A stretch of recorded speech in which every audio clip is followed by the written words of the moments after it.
Have you ever wondered how to use Facebook birthday wishes to build your business? Well, in today's episode, I'm going to show you what I do on a daily basis on Facebook that only takes me less than 10 minutes every day to connect with the people that have birthdays, and how I actually control the communication, and then what I do to get them into my Facebook group. Because honestly, my Facebook group is kind of like my office on Facebook.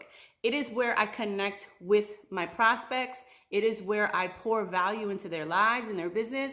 It is basically my number one way of enrolling groups of people. So I'm excited about this episode because I'm going to show you how I use Facebook birthday wishes, the notifications that we get every day, and I'm going to show you how to turn those notifications into new prospects for your business. So to listen to the podcast, all you need to do is click that link right below this video if you're watching on YouTube, or if you are watching here on my blog right now, the player to the podcast is right below this video. And be sure to subscribe to this channel here on YouTube and click on the bell notification, because when you do that, YouTube is going to send you a notification via email every time I upload a brand new episode each and every Tuesday. So go ahead and listen to the episode now, and I'll see you over there.